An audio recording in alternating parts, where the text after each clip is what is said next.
Welcome back to Brand Champions. I'm Howard Wolpoff, your host. Here we're talking about your brand, branding, all the important things that you need to do to make a statement and get people to notice you.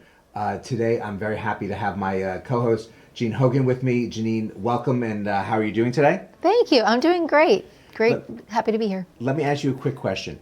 Really, what are some of the more important things that a company should focus on when they're creating a brand for the first time? Great question. I think one of the most critical pieces is always going to be who our target audience is. And when we know them really well, we can focus our efforts and our energy around the messaging that they need to hear, and also the psychological aspects that involve things like logos and colors and fonts too. That plays a big role. But our target audience should always be number one. Well, that makes a lot of sense. It makes things very clear and very easy for us to start our conversation with Diane Moca from MomSub. Diane, why don't you talk about your brand and how you address your target audience with the messaging and the visuals that you have? Well, the company is MomSub, which means a substitute mom. So we connect parents and childcare providers. And we really honed in on a particular niche, and that would be not just all parents who need childcare, but specifically parents who need part-time care, because this is a huge issue in the country right now. We've all heard about the childcare crisis. And so we focus on going to, exactly like Janine said, where our customers are, knowing who our customers are. And even though a lot of people don't necessarily think of Facebook for people who are young with kids, they might think of Instagram or even TikTok. There are a lot of private Facebook groups for moms. And you will see in those groups people looking for very specific things like childcare. And they will post that they need somebody Tuesday and Thursday from 3 to 5 after school. Kind of a hard spot to fill, right? But we help parents like that. And so we simply comment on those posts and have created an ambassador program, because those groups only want people to join who live there. And our ambassadors are our evangelists who tell people about the brand and share it with exactly the customers who need what we're offering. Well, it's great that you're providing this service and finding different ways to communicate with people. So when they come to your website, I assume obviously you have a name that stands out. What is it that is attracting them to stay and try to make this connection to satisfy their schedules and their mind? Well, first of all, I heard you talking earlier about colors. And, when I became an entrepreneur, I didn't even know what color codes were. So I had to learn a lot, didn't know what a sales funnel was, but you can learn these things. There's so much information out there. And when I learned that, blue is the color of trust, green is the color of friendliness. These are things that are important to our brand. So of course they see that, they feel comfortable, they see an image of a childcare provider and a child, somebody reading to them, being happy. But the important thing we have to remember is we are serving busy moms, mostly busy working moms, and they want to get right to the point. So we tell them exactly what we do, and then we give them a form to fill out where they give us all the information we need to find a match to their ideal childcare provider. And even though typically marketers say, well, if you're going to have a form, only have a couple fields so people will fill it in. When people are looking for something right now, they will give you all the information they need. So they see that right on our homepage. And we learned to have an introduction to who we are and what we do in the beginning with testimonials before they see that form. And then we get high conversions because of that.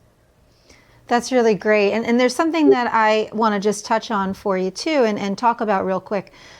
You mentioned that intake form. What happens after that with the brand? How important is that follow-up and that nurture that happens? And how are you doing that?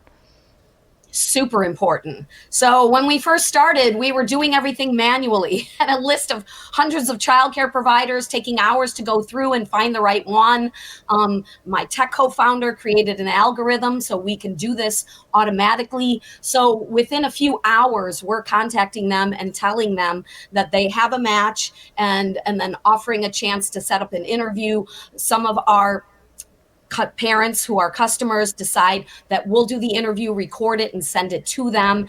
And our app just came out on the App Store. We haven't even done a formal launch yet, so you have the scoop here. But the app on the App Store actually gives them a match instantly. They put all of the information in, they press the button, and they see who their nanny match is, and they can schedule that Zoom right in the app. So that's going to make things even faster, and that's really critical. So not just pulling in the right customer, but giving them what they need and then nurturing that relationship, making sure we stay with them every step of the way. We join them in the interview. After it's done, we explain to them how our next step works, where they set up an in-person trial. And then after that, we help them with the weekly care. They pay us directly and we pay the childcare providers. It's the Uber model. And it's so parents don't have to worry about managing things like schedule changes and all the logistics that come with childcare that bring a lot of stress for parents. Makes sense. This sounds like an amazing tool, especially for busy parents and busy moms. One of the things about brands is we know we have the external side, but we also have the internal side. So with your childcare providers and your nannies, how are you ensuring that that brand consistency is there across the board and that they're there to be an extension of your brand? So I make sure that both the parents and the childcare providers know that we're there for them. We represent both sides of the equation, and we want to make sure and keep things happy with everyone involved. And so we do a lot of communication back and forth. Some of it is automated, some of it is manual. And I knew right when I started this business, we're dealing with people's children and safety. Of course, we do background checks, but we also have a 24/7 number. They can reach a live person in the United States anytime, because if they've got an issue that they need to address, we want to be there for them. And as a matter of fact, I have a meeting scheduled today with the childcare provider that's been working for us for many months, but she said, I've got some issues I want to discuss, and we're available to be there for them. So we want to be a big company that can help millions of people, but we also want to be small enough that they know they can always reach somebody who cares about them. And that's why internally we have an account management system where they won't just get a customer service person. There's someone that's dedicated and assigned to each person in the organization, so they know they can call that person directly. Well, it's clear that you really have a great program for the moms, for the providers, and really make that great connection and really save time, it's giving people that right frame of mind to leave them with someone. So, thank you so much for joining us, Diane, and really it's exciting to see how much help you're going to be providing to your audience as time goes on. Well, thank you for having us. We love to serve parents, childcare providers. We're looking for more people to join us. We'd love for anyone that wants to learn more or get involved to come to MomSub.com. It stands for Substitute Mom, easy to find us. And we thank you so much for your time. And thank you all for joining us as well. It's so important to have that coverage if you have things going on. The parents' lives are very busy. You need to have someone that you can trust to take care of your children, to help you with your schedule. So this really is great information for you to have. For Janine Hogan, I'm Howard Wolpoff. Go out, have a great rest of today, and we'll see you next time.